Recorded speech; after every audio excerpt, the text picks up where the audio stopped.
Hola chicos, espero que me oigáis todos bien, que estéis todos bien en casa también.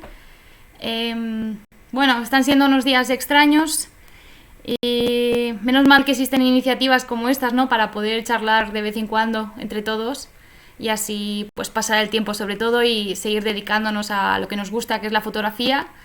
Y bueno, muchas gracias a todos por estar aquí. Buenos días o buenas tardes según donde estéis. La charla que quiero hacer con vosotros hoy es hablar un poco del autorretrato, pero yendo un poquito más, o sea, es decir, no solamente quiero enseñar mi trabajo, sino que quiero enseñaros el trabajo de otros, de artistas, de pintores que muchos de vosotros vais a conocer, e indagar un poquito más en la idea de qué es un autorretrato, ¿no? Realmente, en qué nos puede servir, en qué ha servido a lo largo de la historia, digamos, hacer un estudio un poquito más profundo del significado del significado que tiene la autorrepresentación. Y bueno, si os parece bien, vamos a comenzar con ello. A ver. Bueno, pues tengo aquí como un PowerPoint que voy a ir contándoos un poquito. Entonces, lo primero de todo es, normalmente la obra y el creador se suelen medir desde una perspectiva un tanto estática, un tanto inamovible, ¿no? Pero creo que deberíamos ir un poquito más allá y mirarlo desde un punto de vista un poquito más flexible, ¿no? Y más subjetivo, donde realmente el creador hace la obra, pero la obra a su vez también crea al artista. Digamos que son dos esencias que realmente son de prácticamente misma condición. Una no puede existir si la otra tampoco existe. Entonces, para ello hay que indagar un poquito, digamos, en la parte más personal del artista, sus circunstancias sociales, económicas, personales, que seguramente los historiadores más formalistas no estarían de acuerdo conmigo, pero bueno, yo siempre, por ejemplo, cuando descubro un nuevo artista que me está gustando, me gusta ver un poquito cómo es por dentro, qué es lo que ha hecho, sus pensamientos, pues si ha escrito cartas o si ha escrito un libro, pues un poco indagar para saber qué es lo que le motivó a crear esos cuadros o esas fotografías, ¿no? Y entonces, por eso digo que voy a intentar daros una visión un poquito más general de los artistas que voy a comentar.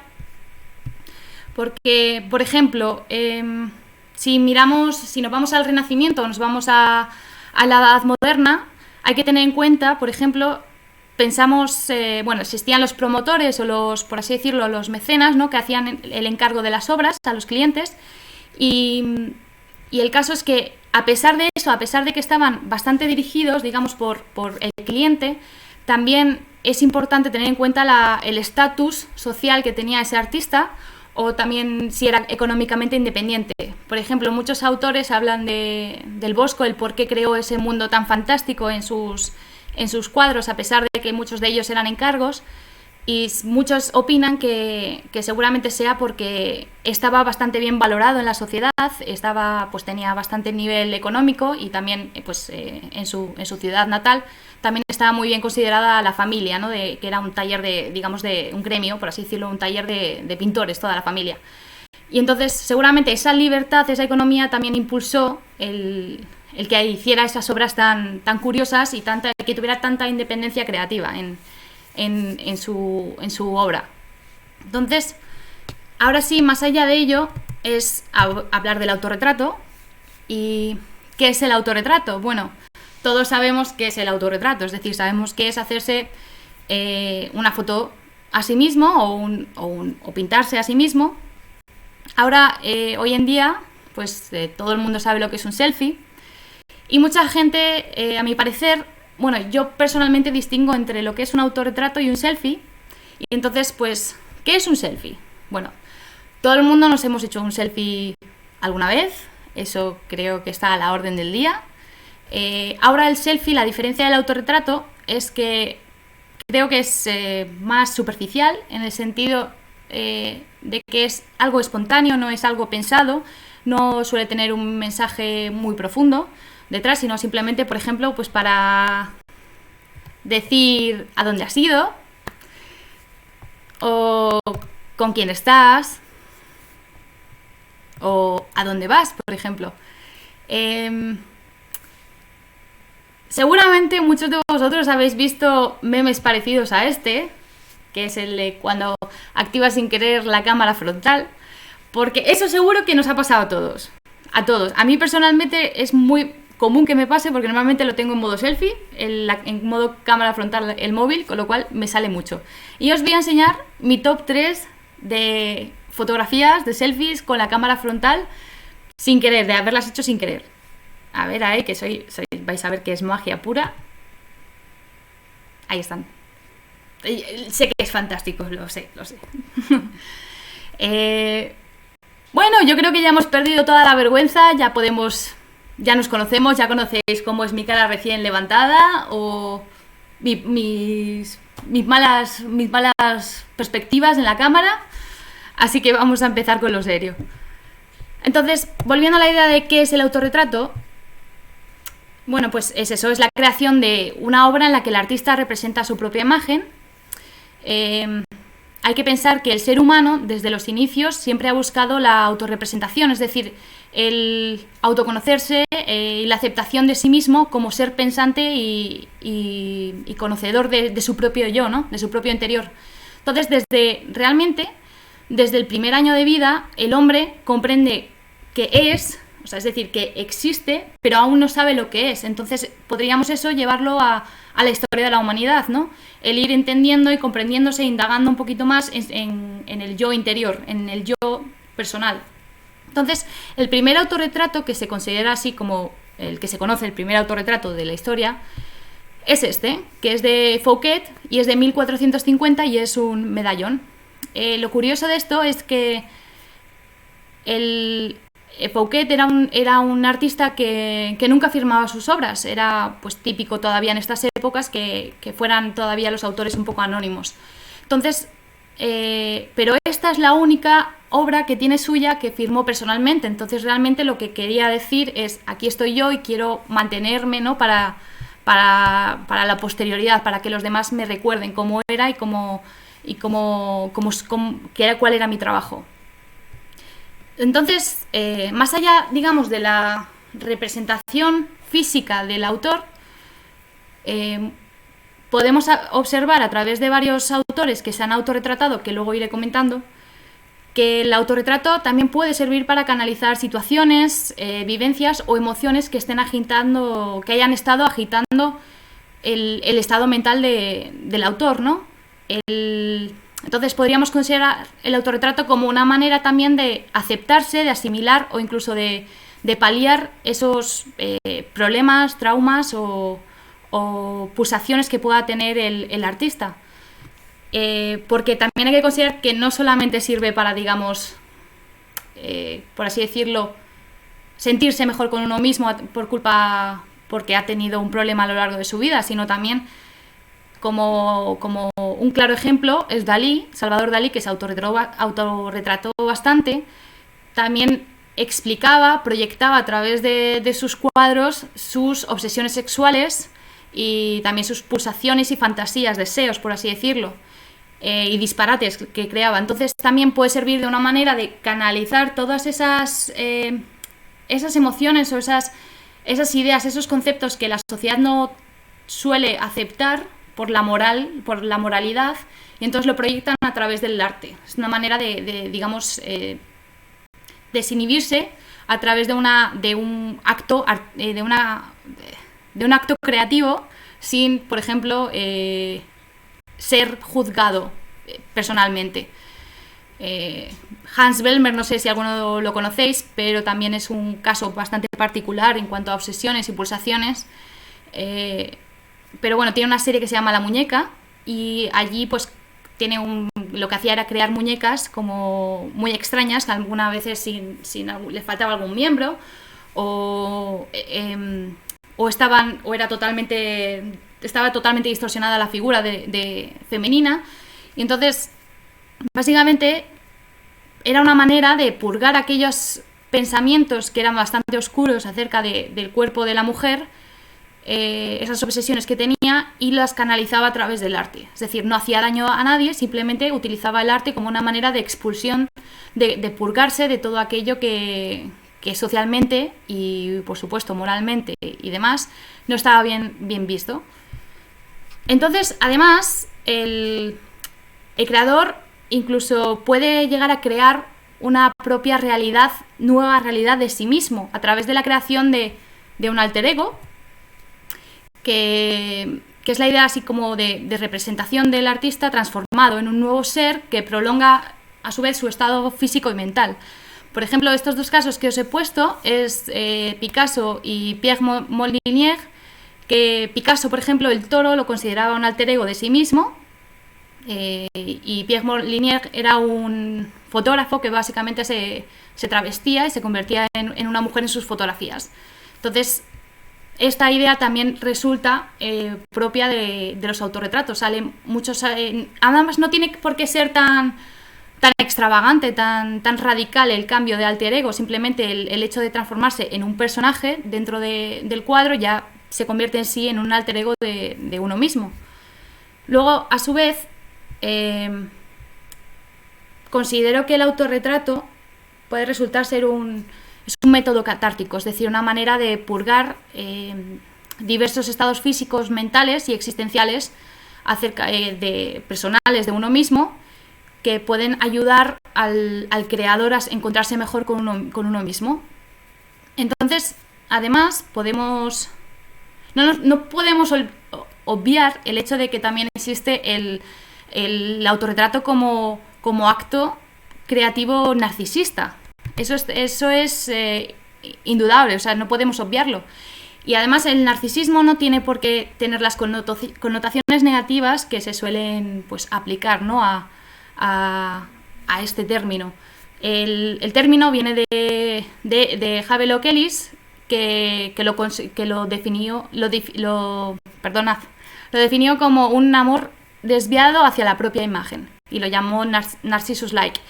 Y este término proviene, por si seguramente lo conozcáis, pero es del mito griego de Narciso, que se miró en un reflejo, vio su imagen y se enamoró de sí mismo, y al final se convirtió en la flor que conocemos como Narciso. Entonces proviene de ahí, y tenemos un caso claro de un cuadro que representa este estado, que es de Salvador Dalí, que es la Metamorfosis de Narciso.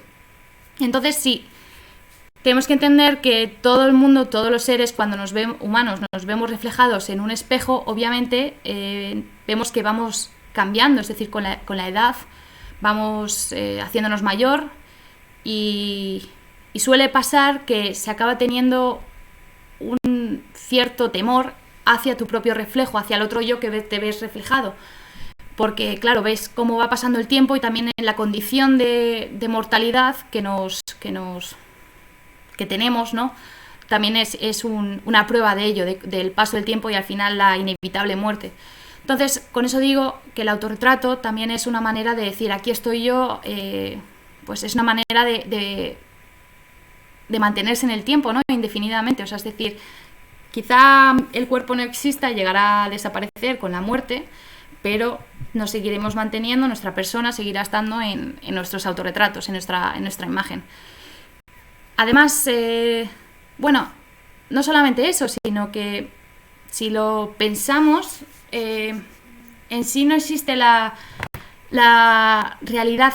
No podemos considerar el autorretrato como una, ¿cómo decirlo?, una representación de realidad mimética de uno mismo, porque estamos continuamente cambiando. Es decir, ahora mismo, hace un medio segundo yo tenía otra expresión, otro tipo de, digamos, de expresividad, de gesticulación. Entonces también eso hace que realmente un autorretrato no sea realmente fiel a la forma física. Por eso hay que considerar mucho más la parte mental y psicológica que viene detrás del propio autor. Entonces, si os parece bien, voy a empezar con Van Gogh, que todo el mundo lo conoce, es inevitable no conocerlo, como una referencia, y así para explicar un poquito su vida y sus autorretratos. Digamos que Van Gogh es un autor, fue un pintor que estaba entre... Hay una línea muy frágil entre la genialidad y la locura, y ahí estaba Van Gogh. Muchos consideran que estaba loco, otros que era un genio. Puede ser que sean las dos cosas. Y entonces, la verdad es que es un poquito su vida. Todo el mundo conocemos lo de la oreja cortada, pero bueno, solo se dedicó 10 años de su vida a pintar. Luego, pues sabemos que tuvo un trágico final y dejó de pintar, pero durante ese tiempo hizo muchísimo trabajo. Lo único que no vendía. No es cierto que no vendió nada, pero sí es verdad que vendió muy poquito, y realmente fue básicamente gracias a su hermano Theo, que era un galerista, y entonces a pesar de incluso de digamos, las influencias de su hermano, tampoco fue bastante valorado como pintor en vida. El tema de la oreja es... aquí tengo un autorretrato suyo que sale vendado con la oreja. Pues viene básicamente por...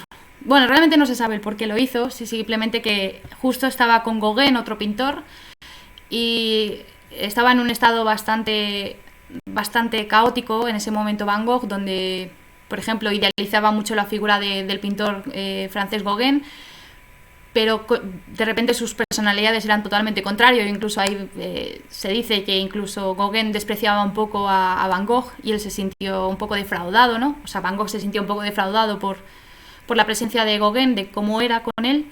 Y el caso es que el 23 de diciembre del 89, acabó cortándose la oreja, y se dice que era para regalársela a una trabajadora de un burdel, a la que debía 5 francos.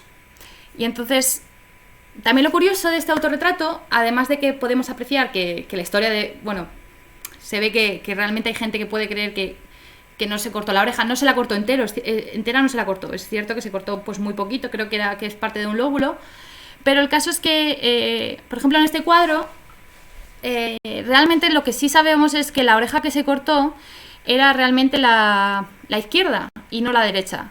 Entonces podemos observar también por ello que lo que utilizó el pintor era un espejo, que era bastante frecuente. Antes de que fuera más habitual el uso de la cámara, pues era normal que uno se hiciese autorretratos a través del espejo. Y entonces pues siempre había unos pequeños fallos. En este caso pues directamente él plasmó la otra versión.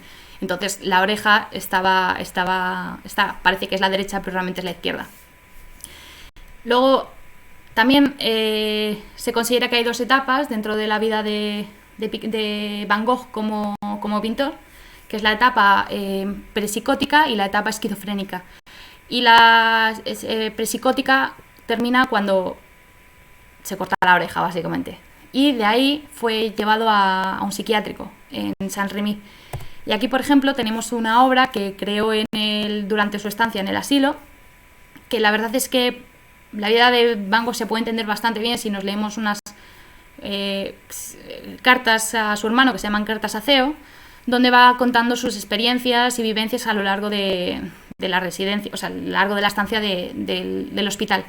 Y entonces, básicamente, en una carta le dice que si no fuera, que necesitaba pintar para no volverse loco. O sea, realmente era una necesidad física y mental la que le impulsaba a crear, ¿no? Y además, no sé si este es como no se considera quizá el último autorretrato que hizo en vida. Bueno, en vida, el último autorretrato que hizo. Y el caso es que si comparáis con nosotros que os he puesto, realmente podemos observar cómo ha cambiado la pincelada. Es muchísimo más errática, muchísimo más deformada, mucho más frenética, ¿no? Donde las espirales que, por ejemplo, podemos observar de la pipa o del fondo de esta obra ya están bastante deformadas, incluso apenas hay líneas, es prácticamente el uso de color. Y las tonalidades, los últimos autorretratos que vemos de él son muy frías, son tonalidades muy frías. Entonces, yo creo que también es importante el entender la psicología del color asociada a los sentimientos, para también tener una idea un poquito más amplia del por qué se usaron, el por qué quizá pudo usar estos colores en vez de otros, aunque sea de manera indirecta, ¿no? No sé si él era consciente de que cómo estaba en ese momento y por eso decidió utilizar los azules. Seguramente sea mucho más profundo que eso, ¿no? Y voy a pasar con Frida Kahlo, que creo que todo el mundo también la conoce. El caso es que Frida Kahlo tuvo una vida bastante dolorosa, donde le pasó diversas cosas. De pequeña tuvo la polio, con lo cual tuvo una malformación de pie por culpa de ella, de la enfermedad. También luego tuvo un accidente de tranvía con 18 años, donde pues se rompió las piernas, o sea, tuvo diversos problemas que lo que hizo es que acabase en la cama durante bastantes meses tras las operaciones que tuvieron que hacerle, y además tuvo que llevar corsé durante prácticamente toda su vida. También eso, debido a ese fatídico incidente, tuvo abortos y bueno, el caso es que la historia de esta artista fue que empezó a autorretratarse porque, como veis, si lo podéis ver en la foto, encima de ella de la cama tiene un espejo, y fue su madre que le colocó el espejo, y de ahí, pues, aburrida, que estaba pintando, pues empezó a autorretratarse. Y entonces he puesto aquí unos ejemplos de sus obras, y por ejemplo, bueno, de lo que habla esta imagen es inconclusa, está inacabada, es antes de tener el aborto. Fue antes de tener el aborto, es decir, es como se imaginaba, por así decirlo, el nacimiento de su hijo, que además podemos ver, si lo viéramos en grande, veríamos que el bebé tiene la misma cara que Diego Rivera, que era su marido.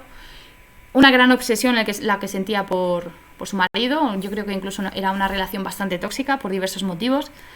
Y el caso es que quedó inconclusa porque pues tuvo el aborto y quizá no le apeteciera mucho, lógicamente, seguir con la obra. Pero esta sí que la hizo, la terminó, y fue después, posteriormente, tras el suceso. Y la verdad es que lo interesante para mí acerca de Frida Kahlo es la crudeza que muestra, es decir, no embellece, no es romántico el trabajo que tiene, es decir, muestra la fealdad, pero no digo una fealdad de manera concreta, como hablando de la estética, sino la fealdad como un concepto general de lo malo, por así decirlo, lo convierte en algo bello. Es decir, ella es totalmente honesta con lo que siente, con lo que padece, y es lo que nos muestra, ¿no?, en las obras. Y entonces, además, era muy cuidadosa con la simbología que aplicaba. Cada detalle de esta obra, cada elemento simboliza algo para ella. Por ejemplo, la cama, que está en la nada, ¿no?, en una explanada que solamente está la cama y al fondo está la ciudad de Detroit.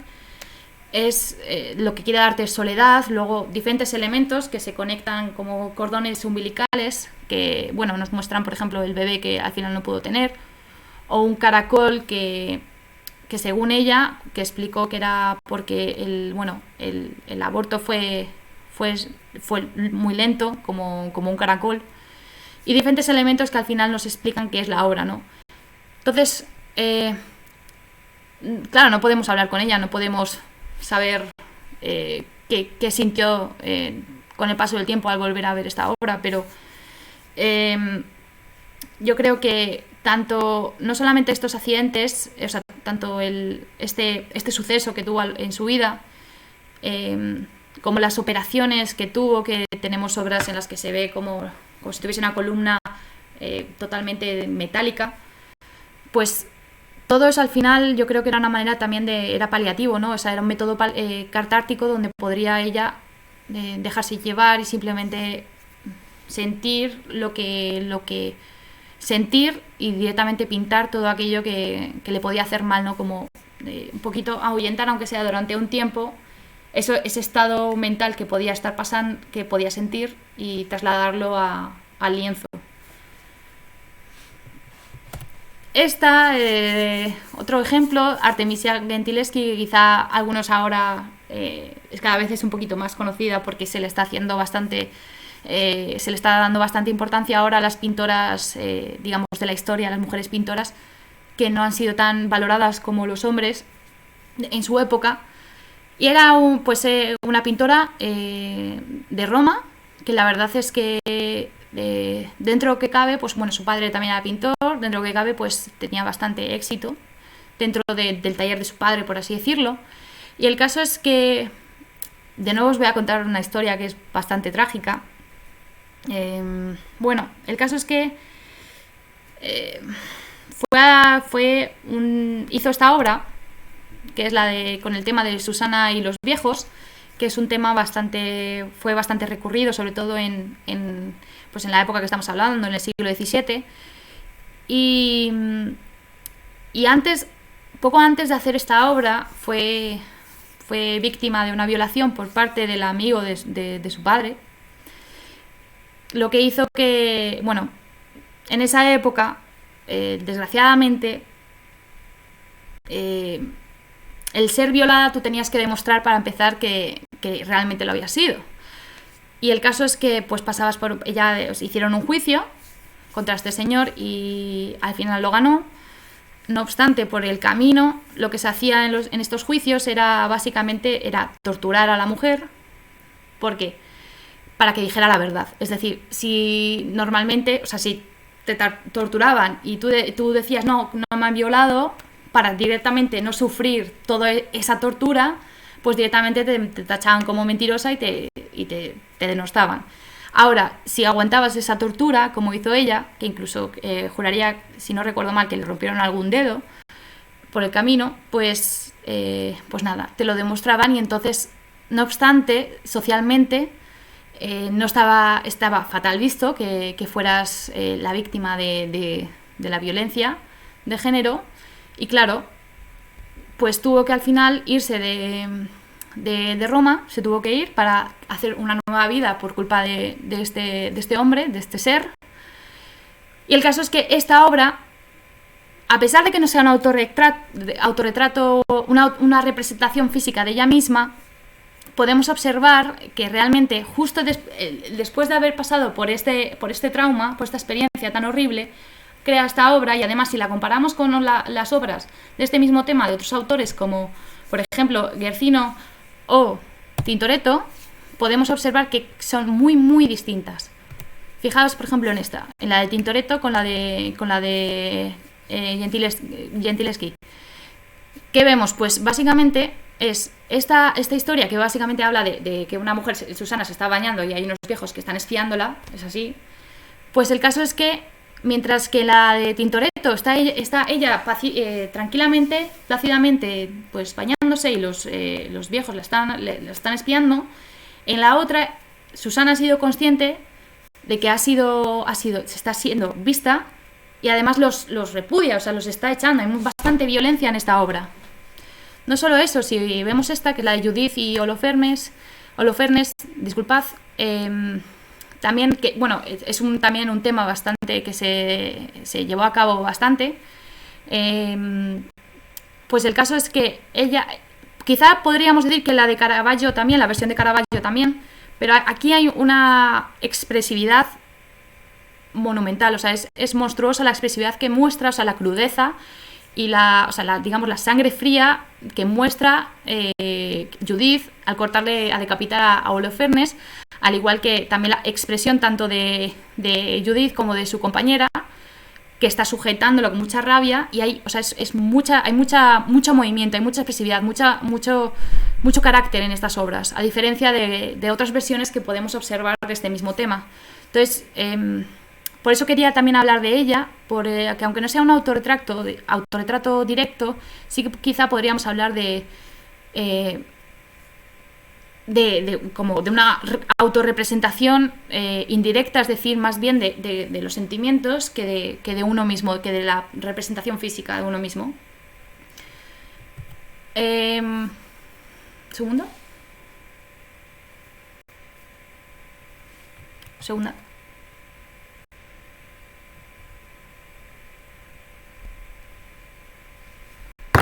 Perdonad. Ahora os voy a hablar de Kirchner, que es un pintor del expresionismo alemán, que, bueno, también se hizo autorretratos, es bastante... Perdonad. Es bastante conocido. Y aquí podemos observar una de las obras que os quiero mostrar, que es un autorretrato, es autorretrato de soldado. Y en esta obra lo que transmite es, bueno, os cuento un poco sobre él. Fue alistado para la Primera Guerra Mundial, o sea, estuvo de soldado, era alemán. Con lo cual, a su vuelta, se hizo este autorretrato donde podemos observar que la mano derecha del pintor está amputada, que es la mano con la que él pintaba, es decir, era diestro. Con lo cual, básicamente, está mostrando la crudeza, digamos, lo que le hizo sentir toda la guerra y cómo se sintió a la vuelta con el tema de la pintura, porque imaginaos el trauma que debió sentir para crear esta obra, que vemos unos ojos totalmente vacíos, sin ningún tipo de personalidad, una mano amputada que sería como quizá una metáfora de la creatividad y la pasión, ¿no? por la creación que tenía el artista. Y también esta misma, que viene un poco también hablando de la misma historia, que es El bebedor, y también es un autorretrato. Lo que podemos comentar sobre esta fotografía, sobre este cuadro, disculpadme, es la copa. La copa que veis, que es de color verde, quizá muchos lo sepáis, es absenta, que en esa época debemos aclarar que la absenta de esa época no es la misma que, por ejemplo, podemos encontrar en España. Es decir, tenía muchísimo más alcohol, mucha más graduación, y además lo que hacía era bastante adictiva, muy, muy adictiva, además de crear, eran alucinógenos, o sea, alucinabas con la bebida. Y en esa época hay muchos artistas que eran adictos a la absenta, incluso, por ejemplo, Picasso, hay una pequeña escultura que él tiene, que es como, digamos, una oda, por así decirlo, a la absenta. Y ahora voy a pasar a Otto-Dix, que también también era un pintor alemán, que es, además de autorretrato, que se autorretrató, disculpadme. Y él, al igual que Kirchner, tuvo que partir para la Primera Guerra Mundial como soldado alemán. No obstante, la diferencia entre Kirchner y Otto-Dix en cuanto a la guerra es que en un principio Otto-Dix estaba, por así decirlo, entusiasmado de ir a la guerra. Era seguramente muy influenciado por las ideas de Nietzsche en cuanto al significado de la guerra bella, ¿no? De la guerra pura. Y entonces este es un autorretrato que creó estando incluso en la guerra como soldado aún, que es autorretrato como soldado, donde vemos la diferencia que hay entre la obra de Kirchner, que os la pongo aquí, el mensaje, y esta, donde vemos muchísimo más agresividad, muchísimo más movimiento, como un soldado firme, agresivo, que va a matar, que es un poco las ideas que él podía tener, digamos, la idea romántica de lo que era una guerra, del honor, del ser un héroe. Y esta también es de la misma época, que es autorretrato como Dios Marte, y también podemos observar que hay mucha diferencia con las de Kirchner. Sigue un poco el mensaje de la otra foto, del otro cuadro que os he mostrado antes. Ahora sí, estilísticamente quizás es un poquito más distinto, donde vemos probablemente influencias del cubismo y también del futurismo, ¿no? Y también incluso, bueno, del dadaísmo, eso está claro. Y ahora os voy a pasar a otro autorretrato que tiene él, que es posterior, ya del año 30, que según se dice de sus biografías, es la etapa más feliz de su vida, donde pues tuvo sus hijos, estaba con su familia, tranquilo, sin ningún tipo de problemas. Y aquí vemos totalmente la diferencia, además de que ha evolucionado bastante su estilo, también tanto el uso del color como la expresividad y la gesticulación del rostro. Ahora, no obstante, desafortunadamente tuvo que volver a la guerra, esta vez a la Segunda Guerra Mundial, y esta vez fue obligado. Y acabó como prisionero de los franceses y además acabó pues en un campo francés. Y aquí es curioso porque los franceses sí que le dejaron pintar. La obra que encontráis aquí, esta de aquí arriba, la hizo durante su estancia en el campo, y básicamente el tipo de color es totalmente distinto. Si os fijáis bien en la expresión que tiene en el rostro, es muchísimo más dramático que las otras obras en cuanto a tristeza, el sentimiento de soledad, el sentimiento o sea, es desolador, es una imagen desoladora totalmente. La otra imagen, esta de aquí también es un autorretrato, que es como prisionero de guerra, se llama, y es un poquito posterior, pero también habla de lo que tuvo que pasar, las penurias que tuvo que pasar como prisionero de guerra en la Segunda Guerra Mundial. Bueno, esto es básicamente algunos ejemplos que os he puesto, habría muchos más por decir.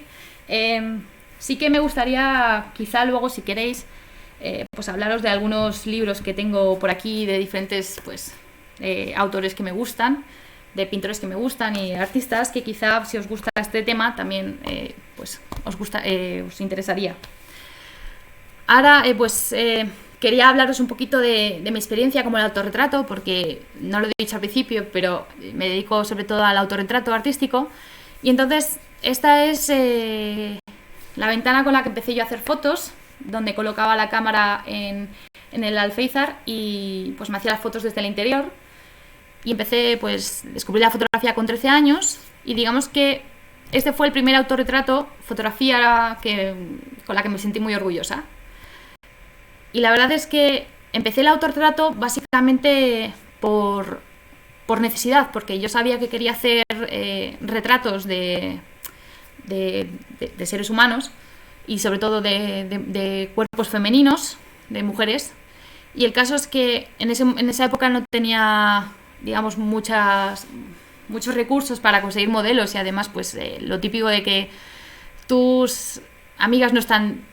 Hombre, tenemos deberes a esa edad, ¿no? Tenemos extraescolares, tenemos deportes. Entonces el caso es que decidí un día empezar a utilizarme yo como modelo para seguir haciendo fotos. Y es así como empezó, ¿no? Como una herramienta para llevar a cabo la fotografía. Y la verdad es que fue así durante mucho tiempo. Simplemente pues lo que hacía era maquillarme, era pues peinarme, pues iluminar las poses, etcétera. Y el caso es que con el paso del tiempo me empecé a dar cuenta de que esas fotografías que me estaba haciendo me estaban haciendo sentir muy bien. Es decir, cuando yo terminaba de hacer una fotografía, normalmente el tema de la fotografía, sobre todo a esta edad, como estáis viendo, estas imágenes que os estoy poniendo, son bastante melancólicas, son bastante tristes.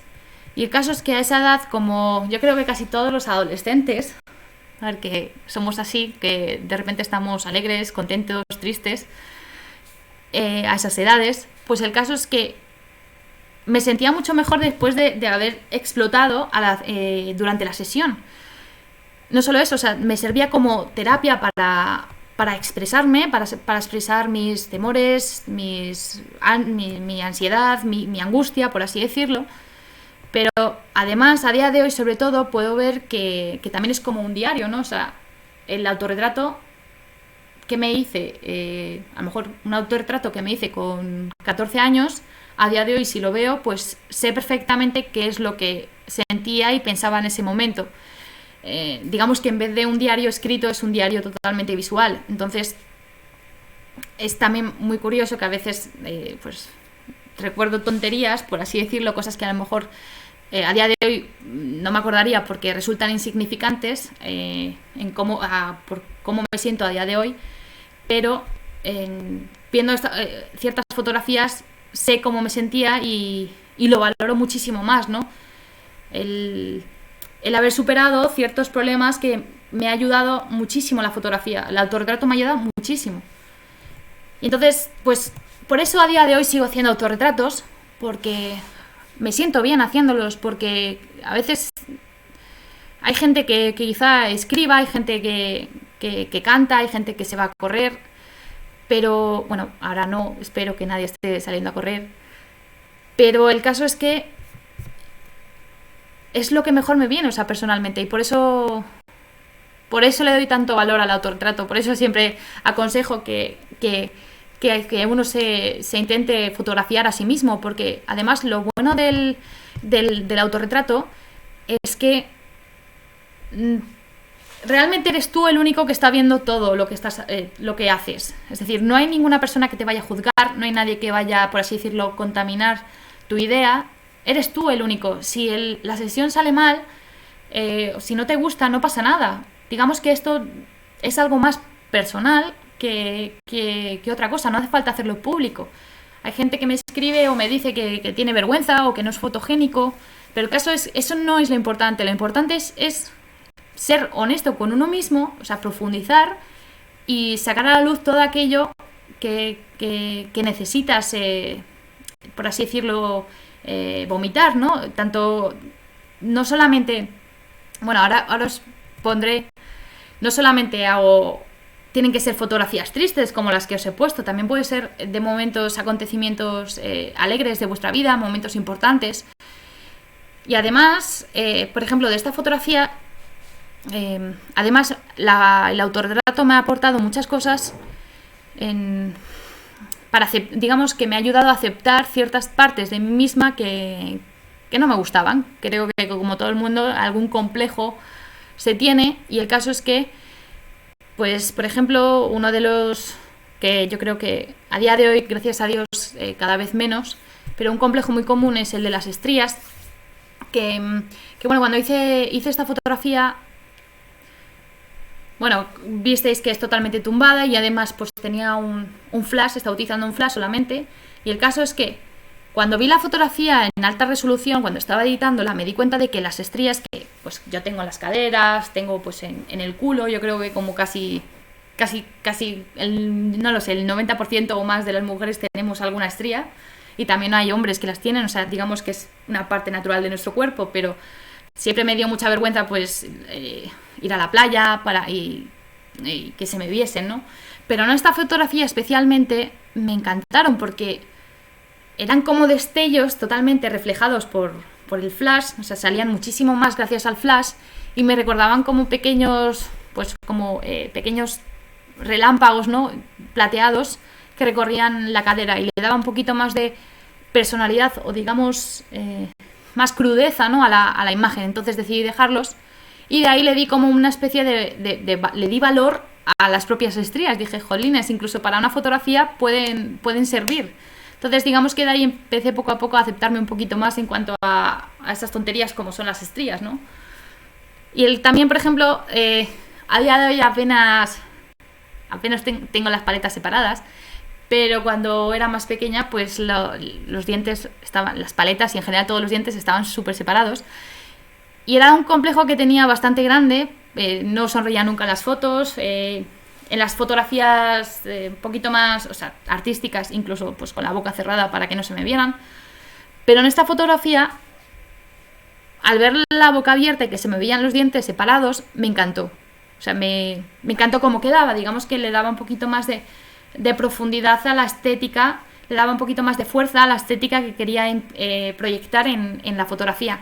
Al igual que, por ejemplo, pues yo que sé, por ejemplo en Tutti Frutti, que es una serie que tengo que es sobre frutas, también el hecho de, digamos que me ayudaba a mandar ese mensaje juguetón, divertido de la idea, ¿no? que tenía, gracias a través de una cosa como los dientes. Entonces, realmente a raíz de ahí, que luego seguramente os acordéis que se puso muy de moda lo de las paletas separadas, pero cuando yo era pequeña pues no estaban de moda, es así. Luego se puso de moda, pero fue gracias a la fotografía que empezaron a gustarme mis dientes, que es algo un poco tonto, pero empezaron a gustarme, a hacerme especial en las fotografías porque me ayudaba a transmitir cierto mensaje o cierta personalidad. Y otra cosa ya es el tema de la frente, ¿vale? Yo tengo una frente muy grande y eso ha sido un complejo enorme, y además lo podéis observar en las fotografías, sobre todo que hacía al principio. que están casi todas cortadas por aquí, no solamente es para darle más importancia a la mirada, sino era también porque tengo una frente muy grande y tenía muchísimo complejo. Entonces, mira, o sea, lo podéis ver ahí, ¿vale? O sea, tengo como entradas, ¿vale? Y que incluso si hago así, podéis ver cómo sería siendo calva. Para eso, o sea, imaginaos. Qué poca vergüenza tengo, de verdad. Bueno, y el caso es que en esta fotografía quería hacer como una especie de monstruo y justamente el que tuviera mucha frente me ayudaba a crear esa personalidad no de monstruo, sino de un ser mucho más extraño, ¿no? Porque como luego puse el pelo blanco con harina y pintura de cara, pues el caso es que también creaba esa idea de que no había pelo, ¿no? Entonces, digamos que a raíz de esta fotografía, el hecho de tener una frente grande empezó a gustarme. Digamos, no empezó... Ya dejé de recortar tanto las imágenes porque vi que también incluso me podía servir. Algo como tener la frente grande. Y bueno, también... no tengo mucho tiempo, así que no os hablaré de esto, pero también hice... El tema de los desnudos en autorretrato es bastante complejo por el proyectarte, ¿no? O sea, al mundo tal y como eres y que incluso lleguen a juzgarte, ¿no? Por ello, pero ese es otro tema aparte. Y luego también, sí que os quiero hablar un poquito de esta historia, de esta fotografía, que la hice un poco con una oda, por así decirlo, a la lectura, ¿no? Y el caso es que hay veces que me gusta mucho utilizar materiales caseros, es decir, coger pues sal o aceite o canela o lo que haya en nuestra cocina. Y el caso es que en esta utilicé tinta de verdad, tinta china, que le robé, por así decirlo, a mi padre, que no me dejaba utilizarla para la foto, porque mi padre me dijo sabiamente que seguramente no saldría de mi cara. Si me echaba la tinta, seguramente luego eso tardaría mucho en salir. Pero yo, como soy así y no le hice ni caso y solo pensaba en la foto, pues me hice la foto y pues acabé así. O sea, esto es después de haberme limpiado, de echarme jabón, frotarme la cara, o sea, me quedé así, con esas manchas. Además tenía, o sea, cuando me vi, tenía incluso la lengua negra, o sea, no sé qué pasó ahí, pero... La verdad es que os recomiendo encarecidamente que no os echéis tinta en la cara porque va a ser muy difícil sacársela de encima. Y si alguno de vosotros lo ha hecho, me entendéis perfectamente. Y el caso es que lo que os contaba, que no tienen por qué ser, digamos, fotografías tristes, digamos, solamente traumas, sino también un poco nuestro día a día. Es decir, qué es lo que sentimos, una experiencia que hayamos tenido. Y un momento feliz de vuestra vida o incluso influencia de la vida de otros pintores o artistas que hayáis visto. Esta, por ejemplo, me inspiré en el Bosco y bueno, la verdad es que espero que muchos de vosotros hagáis autorretratos porque creo que es algo muy bonito, aunque no lo publiques, pues para probar, para conocerse, porque realmente pensamos que nos conocemos porque nos vemos en el espejo, pero realmente cuando eres muy sincero contigo mismo y eso lo llevas a cabo en un autorretrato, es cuando realmente empiezas a conocerte. Incluso hay veces que incluso te da un poquito de miedo lo que estás haciendo o el resultado final porque puedes aprender cosas de ti que quizá te asusten o quizá no te gusten, pero también es aprender a comprenderte, a entenderte, a aceptarlo, a asimilarlo, digamos, a saber que tú eres parte de eso. Y a mí me ha ayudado muchísimo en varios problemas que he tenido. Y la verdad es que a día de hoy no puedo decir otra cosa que gracias a autorretrato y que vosotros os hagáis muchos autorretratos también. Y nada, pues hasta aquí la charla. Ahora pasaremos pues en un ratito a la parte de preguntas en otro pequeño directo que haremos. Y bueno, espero que que os haya gustado, que me haya explicado bien, que haya salido bien el directo y creo que ya. Y listo. Así que, bueno, muchísimas gracias a todos. Muchísimas gracias y nos vemos ahora en un momentito con las preguntas. Y nada, hasta ahora.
Hola.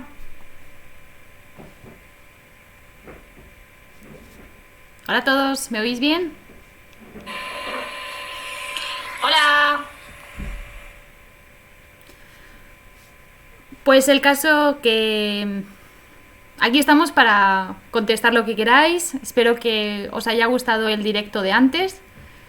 Y bueno, cualquier duda que tengáis acerca de lo que os comenté antes en el directo anterior o cualquier cosa que se os ocurra sobre mi trabajo, dudas que tengáis, pues preguntadme lo que queráis.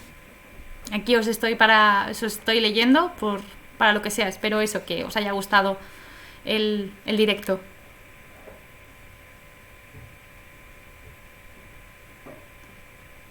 A ver, esto os estoy leyendo. Gracias a vosotros y hola.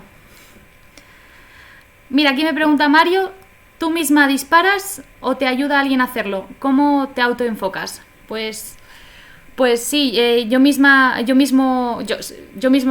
hago la fotografía, tengo un control remoto a distancia, es decir, no está conectada a la cámara y desde ahí pues hago las fotografías. Normalmente las fotos que hago son retratos, son de cuerpo, de medio cuerpo más o menos, con lo cual normalmente no tengo digamos un temporizador, sino que directamente escondo la mano que con el disparador y hago las fotografías. Ahora, si es cuerpo entero y necesito las manos, pues lo que hago es poner temporizador y cuando le doy, pues suelto el disparador, el control remoto y espero, hago la pose y que se haga la foto. Ahora, ¿cómo me enfoco?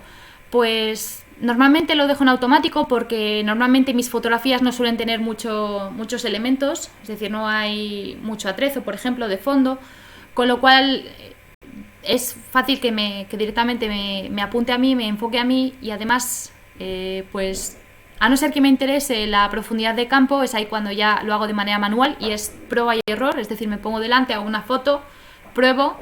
Y también la experiencia, el haber estado pues años haciendo autorretratos, pues al final te da unas pautas para saber dónde debes colocarte, empiezas a aprender tus objetivos, la composición, sabes más o menos si vas a entrar o no, y eso te lo da un poco la experiencia.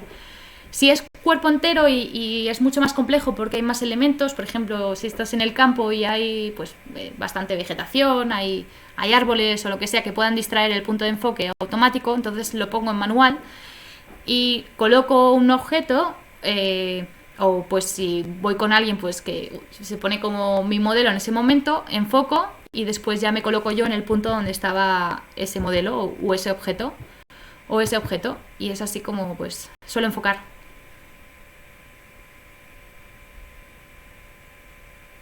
No, gracias a todos, ¿eh?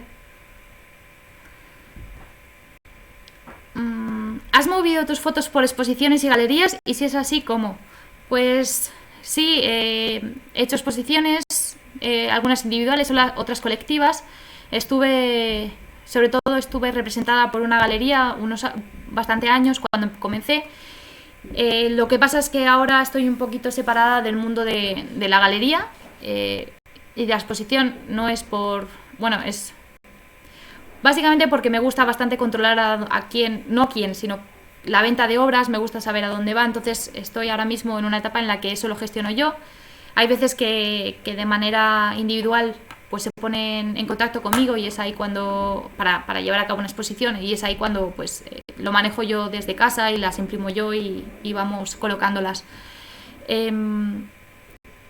Ahora sí, pues la verdad es que también pienso que a día de hoy la suerte que tenemos, por así decirlo, es que nuestra galería, muchas personas pueden sentirse frustradas, y además me lo han dicho, que se pueden sentir frustradas porque no han expuesto en una galería física, en algo formal. También tenemos que entender que también el mundo está cambiando y quizá podríamos... yo siempre valoro, por ejemplo, mi cuenta de Instagram, o pues yo que sé, si tienes una página web, pues tienes Facebook, considéralo tu propia galería, es decir, una galería permanente donde pueden ir ahí gente a ver tus obras, donde pueden incluso comprarte las obras. Y entonces yo creo que tenemos también que aprovechar esas ventajas de las redes sociales para incluso convertir nuestra plataforma, nuestro perfil en una propia galería. ¿Por qué la mayoría de las fotos tienen los ojos azules? Bueno, muchas gracias. Pues el tema de las fotos, como de los ojos, ya veis que los tengo marrones, no son azules, ni son verdes, ni grises. Normalmente los cambio de color porque me gusta, soy muy propensa a utilizar el color rojo, normalmente de maquillaje, entonces siempre busco una tonalidad de color que se asemeje un poco al resto de la imagen, ¿no? Y por eso normalmente están en azules, o están en verdes, o están en grises. Además, también el color, hay mucha psicología detrás del color, y hay unos colores que pueden reforzar una idea a través de la mirada. Por ejemplo, pues el azul puede considerarse como un color frío, y entonces si se está haciendo un personaje que transmite pues esa frialdad, o como un ser que parece un monstruo, suelo utilizar los ojos azules por ese motivo, porque son bastante fríos los ojos y bastante transmiten, digamos, un mensaje un poquito más tenebroso, por así decirlo. También puede significar todo lo contrario, puede ser como la inocencia, entonces también puedo aplicar ese color. Hay veces que los pongo verdes porque quiero que sean un poquito más cálidos, otras veces son marrones más oscuros, más claros, dependiendo de también tanto los colores de la imagen como lo que quiero transmitir.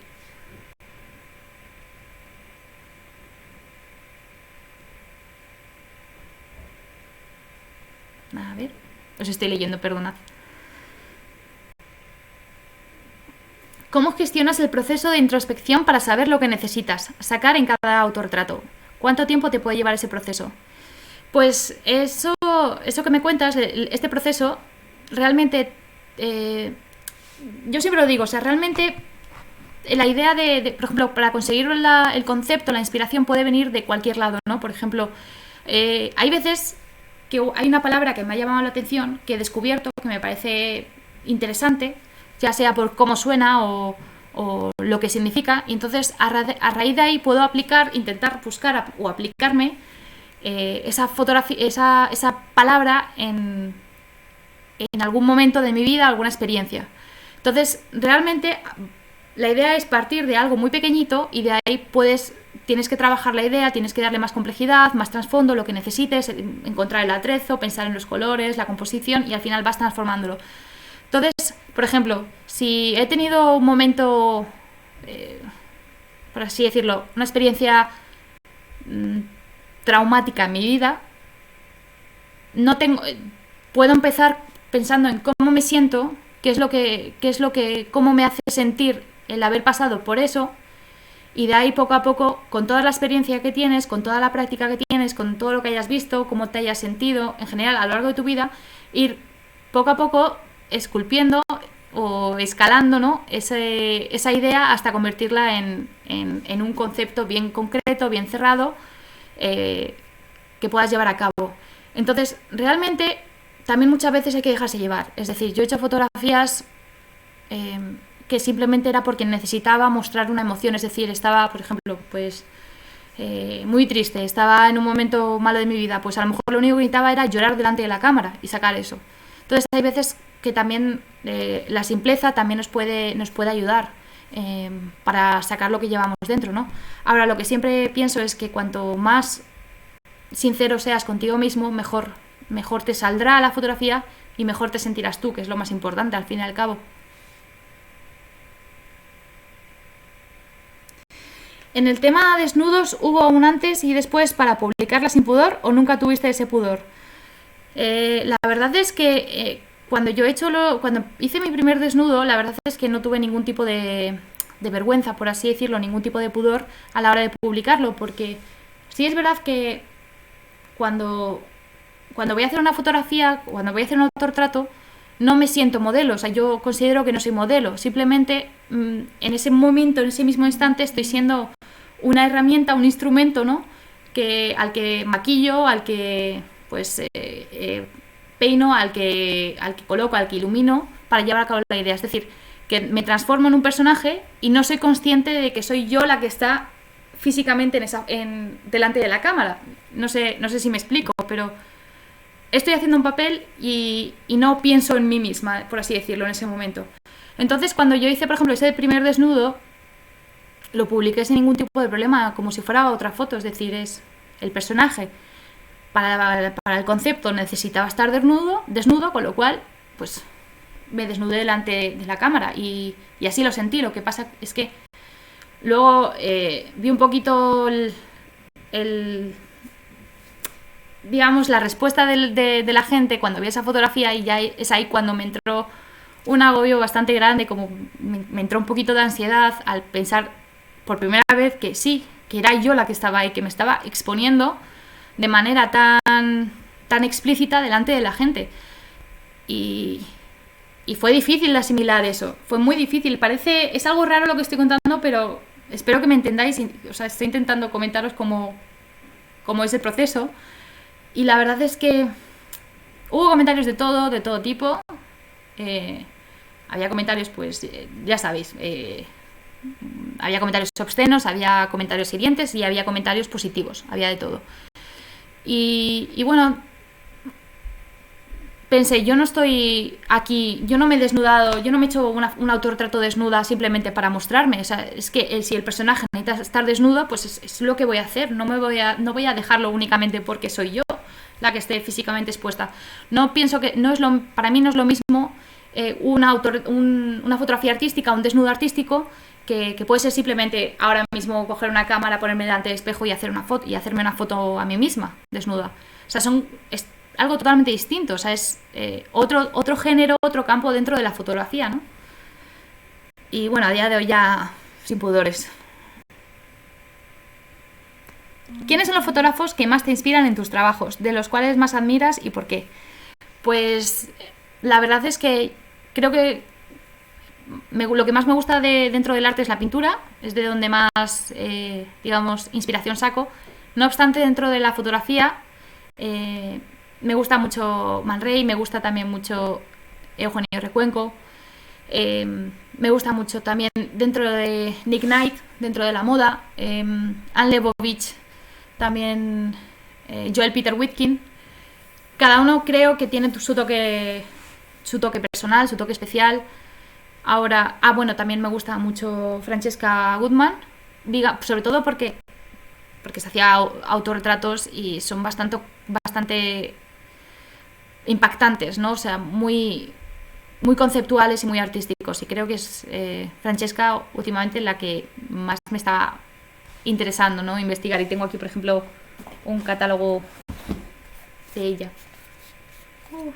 Y soy súper feliz porque me lo regalaron y estoy súper feliz.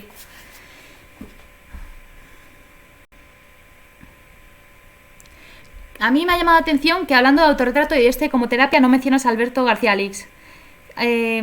Cierto es, también es otro ejemplo claro y además que nos habla de una época de nuestra historia, sobre todo de Madrid, ¿no? Y yo creo que también es muy interesante el hablar de él. Claro, lo que pasa es que si tuviera que ponerme con todos los que se han hecho autorretratos, no pararíamos nunca. Pero muchísimas gracias por sacar a la luz a este fotógrafo, que si no lo conocéis, que me imagino que sí, pero si no lo conocéis también es muy interesante, ¿no? Justamente yo creo que sobre todo, aparte de que es muy terapéutico para él, seguramente lo que ha hecho también es un diario y que incluso es un poco es fotografía documental dentro de lo que cabe, ¿no? O sea, también nos habla de la historia de unos años, de una época de nuestra historia, sobre todo de España. ¿Haces autorretratos por encargo o tú misma decides qué hacer y lo expones? Pues normalmente suelen ser trabajos personales. O sea, yo mismo, ahora cuando es un trabajo, normalmente tengo la suerte de que normalmente el cliente, el cliente hasta ahora me ha dado bastante libertad a la hora de hacer la fotografía. Es decir, suelen darme a lo mejor unas pequeñas pautas, por ejemplo, un concepto o tiene que tener esto la fotografía, pero dentro de lo que cabe me dan bastante libertad a hacer lo que yo hago, ¿no? O sea, tengo esa suerte, esa ventaja, esa suerte de poder realmente que mi trabajo comercial se asemeja muchísimo a lo personal, ¿no? Felicidades por la ponencia. Bueno, muchísimas gracias. El retoque digital, ¿con qué lo haces? Pues el retoque digital lo hago utilizo Lightroom y utilizo Photoshop. Lightroom lo suelo utilizar como aparte de conversor, es decir, de pasarlo de DNG, del formato de la cámara a RAW, de RAW a TIFF o a PSD para poder editar en Photoshop. También lo utilizo como biblioteca para guardar colecciones, las fotografías favoritas de la sesión. Y luego además también edito muy poquito dentro del Lightroom, es decir, los retoques muy básicos, pues color, a lo mejor un poco de composición y poco más. Y después es en Photoshop donde ya es donde de verdad edito. Hola, ¿usas la edición Dutch and Burn? La edición Dutch and Burn, sí, utilizo la técnica. La he utilizado más bien, porque no suelo utilizarla porque no soy muy o sea, no suelo retocar mucho las pieles. Es muy raro que utilice la técnica que comentas, porque me gusta muchísimo el dejar la piel casi prácticamente como sale de la cámara. Es decir, a lo mejor quito pues algún grano que moleste, pero normalmente la dejo tal y como está. A lo mejor ilumino unas zonas más, oscurezco otras, pero en sí esa técnica no la suelo aplicar mucho. Soy defensora del estado natural de la piel. Claro, estamos hablando de fotografía artística, o sea, de fotografía, por así decirlo, personal, ¿no?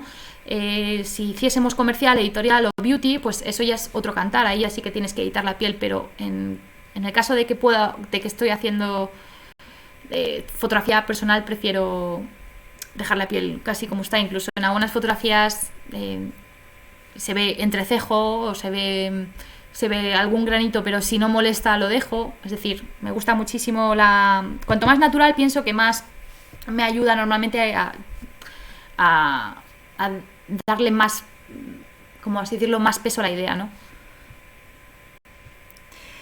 ¿Tienes un estudio dedicado? Pues no tengo en sí un estudio, lo que tengo es un cuarto de la casa que utilizo como estudio, es decir, no tengo alquilado ningún local, es una de las habitaciones en el que pues ahí pues coloco las luces y coloco el fondo. ¿Se puede vivir de este tipo de fotografía? Bueno, muchísimas gracias, Paola. ¿Se puede vivir de esta fotografía? Pues lo que cuenta mi experiencia es que sí se puede vivir. Obviamente, pues al principio es mucho más complicado, pero dentro de cualquier campo de la fotografía y del arte, porque claro, tienes que hacerte un hueco dentro del mundillo, pero sí, o sea, yo he hecho, no solamente ha habido ventas de obras, sino también trabajos comerciales y la verdad es que, sinceramente, he tenido algunos clientes que no sabían ni que estaba haciendo autorretratos, se pensaban que era otra persona, una modelo, simplemente querían, digamos, la estética, el estilo de mis fotografías para una fotografía comercial, y mucha gente no sabe que hago autorretratos. Eso es curioso.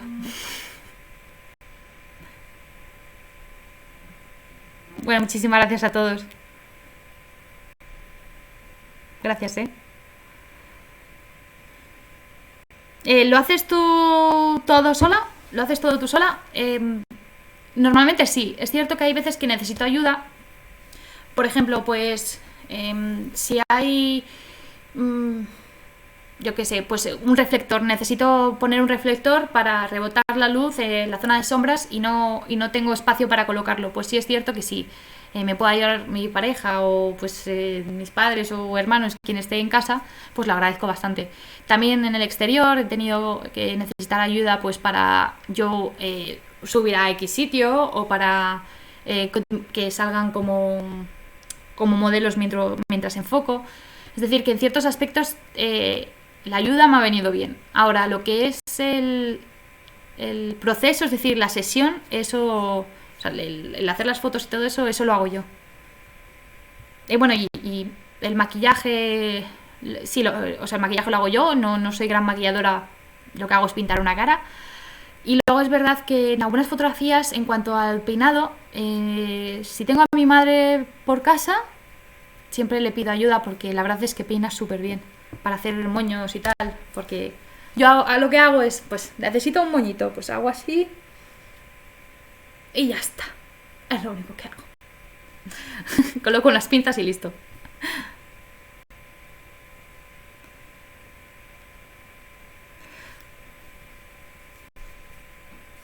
¿Cuántos puntos de luz sueles utilizar? Pues suelo utilizar solo uno. La verdad es que soy muy sencilla para eso, un punto de luz, y luego utilizo diferentes reflectores que pueden ser pues un reflector plegable o puede ser un espejo o una pared blanca. Como mucho he utilizado, bueno, para retratos así, como mucho he utilizado dos, pero normalmente es eso, para iluminar un poquito a lo mejor lo que es el fondo, para que no me salgan sombras, o rellenar un poquito las sombras de un lado del cuerpo, pero ya digo que normalmente es una luz y como mucho un reflector.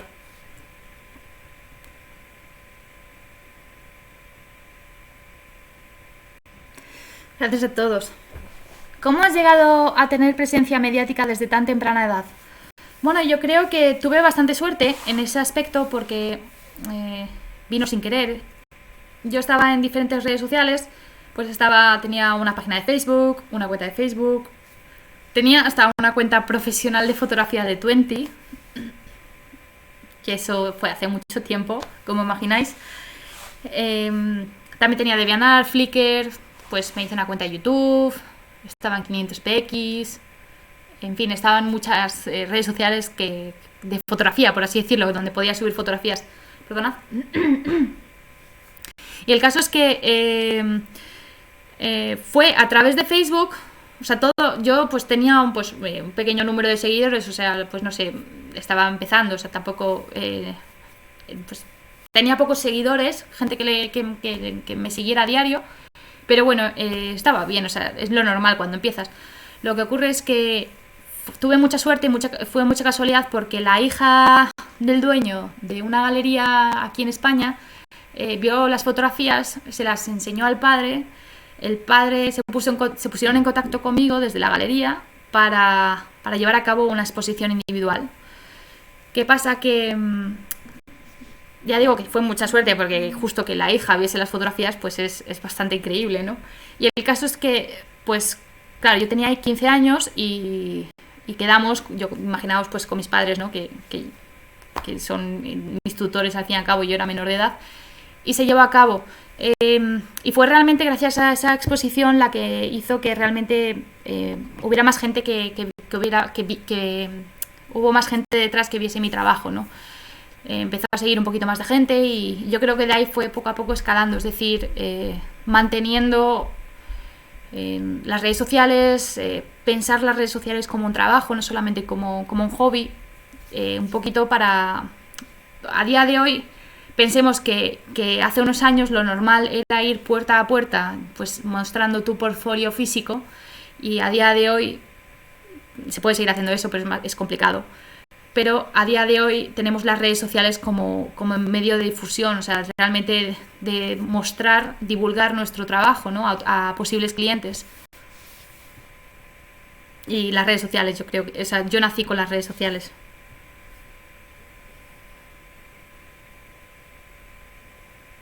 Puedes poner un post tuyo con todos los libros que recomiendas, sería súper útil. Vale, pues lo haré. Quizá podría subir un story, si os parece bien, que lo dejo en, pues eso, un story marcado, y ahí os subo diferentes libros. ¿Haces retratos a otras personas? Sí, hago retratos a otras personas. No es tan común, pero sí que lo hago. No es tan común porque las ideas que suelo tener, hablando de trabajo personal obviamente, las ideas que suelo tener son bastante personales. Parece muy obvio, pero son muy, muy íntimas, por así decirlo. Entonces prefiero hacerlas yo por el tema de que, hombre, pues al final, lógicamente, cuando estás intentando explicar a otra persona tu misma idea, a pesar de que lo hagas súper bien, aunque des muy bien la explicación, obviamente habrá detalles que la otra persona no percibirá igual que tú, con lo cual, por eso, al ser tan personales, prefiero llevarlas a cabo yo. Ahora, otras ideas sí que las he fotografiado a otras personas. ¿Qué equipo uso? Pues mira, tengo una cámara, la Pentax K1, sobre todo utilizo el 85 fijo, 1,4, y luego también utilizo un 70 fijo, y un 50 y un 55 fijo. O sea, son siempre fijos los que utilizo. El que más me gusta, sin duda, para retrato es el 85. Mucha gente prefiere el 50. Yo soy muy, muy fan del 85. Y luego también estoy últimamente haciendo fotos con el móvil, que utilizo el Huawei P30 Pro. Digamos, combino las dos cosas. ¿Qué tipo de iluminación utilizas? ¿Qué esquemas de luces y colocaciones usas? Gracias. Bueno, eso es muy difícil explicaros aquí cómo lo hago, pero la verdad es muy sencilla. O sea, yo no me complico mucho. Por ejemplo, cuando estoy haciendo alguna fotografía donde la luz es un poquito como, o sea, digamos que viene de atrás, o sea, un retrato de 3/4, ¿vale? Es que a ver si lo explico bien porque se me está dando fatal. Un retrato de 3/4, donde la iluminación proviene de detrás, pero luego hay una secundaria delante, digamos, joderines, ¿cómo se llama esto, señores? Bueno, así un poco como la joven de la perla de Vermeer, a ver si si me explico mejor diciendo eso. Y el caso es, ese tipo de iluminación, por ejemplo, básicamente coloco una luz detrás, o sea, no tampoco detrás de mí, pero sí pensad en que te dé en esta parte del rostro que está más oculta, y luego utilizo un espejo normalmente para rebotar la luz. El espejo casi prácticamente funciona como otro flash, como otro punto de luz. Por eso digo, si por ejemplo solo tenéis un punto de luz, probad a utilizar los espejos o probad con los parasoles de los coches, cosas así que tenemos en casa normalmente y que con ello podemos tener más o menos un equipo profesional.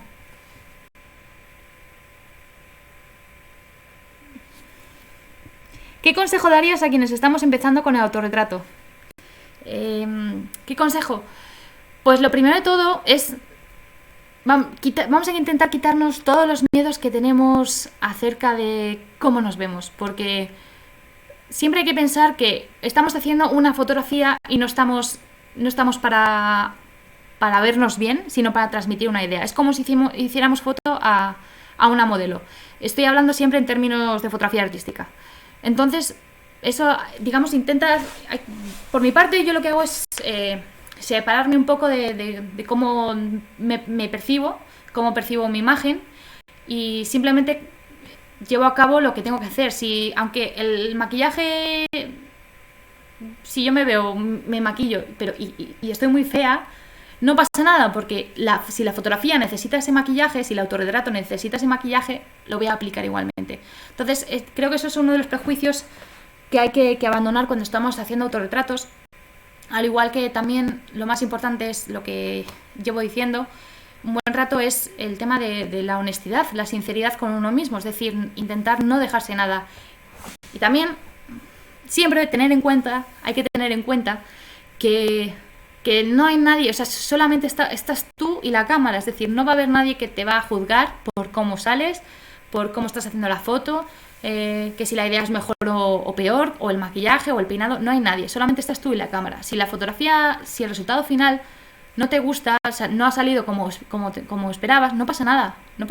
Puedes volver a intentarlo y no habrá ningún tipo de problema. Simplemente es un rato para estar contigo mismo, es una conversación íntima que vas a tener contigo mismo, y yo creo que es lo más importante. No vamos a estresarnos, vamos a tomárnoslo con filosofía, con tranquilidad y disfrutar del camino. Bueno, gracias a todos,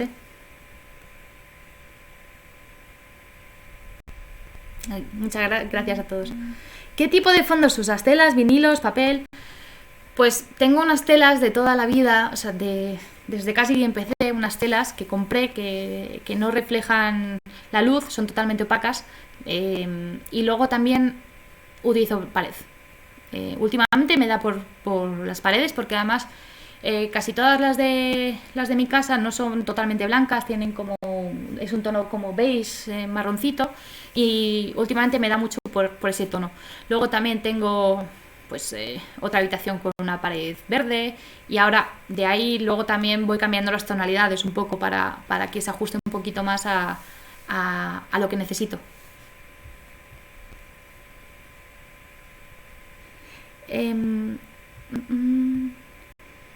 Bueno, muchísimas gracias a todos. Para la hora de iluminar, ¿usas modelo antes de disparar para ver cómo quedará el resultado final, o usas espejo para verte?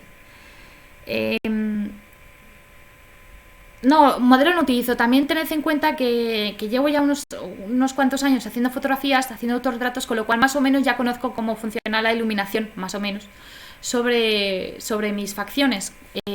Cada cara es un mundo, entonces también hay que aprender a saber cómo iluminarse. Y el caso es que normalmente ya tengo unos truquitos que he ido ganando de cómo saber si te está enfocando la luz directamente a los ojos, o si el reflector te está dando en la cara, es decir, si ves destellos o no. Entonces son truquitos que vas aprendiendo a medida que vas haciéndolo. Y hay veces que utilizo espejo. Tengo un espejo justo, si yo estoy aquí posando y vosotros sois mi cámara, pues normalmente tengo un espejo a este lado donde me veo de perfil y voy viendo, pues por ejemplo, si se me ha caído el peinado, o si el maquillaje pues se ha corrido, o lo que sea. ¿Con qué equipo empecé? Pues empecé con... Bueno, mi primera cámara, una Kodak, que no sé cuál era, tenía 3 megapíxeles, y estuve así como un año hasta que ahorré y me compré la Canon 1000D con un objetivo, el que viene, un 18-200, y luego ahorré y me compré el 50 1,8 que está bastante bien. ¿Cuánto tardas en madurar una idea? Pues tardo... Depende, la verdad. Hay veces que que tardo unos días, unas horas, otras veces tardo meses. Hay todavía ideas que tengo que no he madurado, que a lo mejor llevan más de un año, digamos, en la trastienda. Y es sobre todo porque pienso que cada fotografía, cada idea tiene su momento. Hay veces que necesitas hacerlo en el momento y otras veces que tienes que dejarla reposar. A mí me ha pasado, no sé si a vosotros, que cuando te obligas a hacer un concepto que en ese momento no te apetece, por así decirlo, la fotografía no te sale bien, porque a mí siempre me pasa. Entonces, si puedo, porque no tengo prisa ni nada, intento las que no son el momento para hacerlas, dejarlas ahí en reposo, y ya tengo un librito donde voy apuntando ideas o palabras o lo que sea, y ya de vez en cuando lo suelo ver.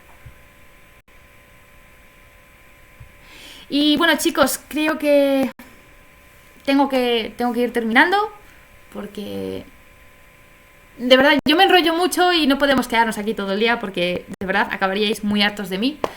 Así que voy a dejarlo aquí. Siento si no he contestado alguna de vuestras preguntas, y muchísimas gracias a todos por haberlo visto, por estar ahí durante la charla y ahora. Y bueno, que vamos a ver si salimos pronto de lo que está pasando en el mundo. Cuidaos muchísimo, cuidad a los que más lo necesitan, y vamos a quedarnos en casa todos. Y muchísimas gracias seguid ya sabéis, Yo Me Quedo en Casa Fotógrafos, porque vienen más ponencias hoy y mañana y pasado, etcétera. Que gracias a ellos estamos aquí pasando el rato. Así que muchas gracias a todos. Nos vemos. Chao.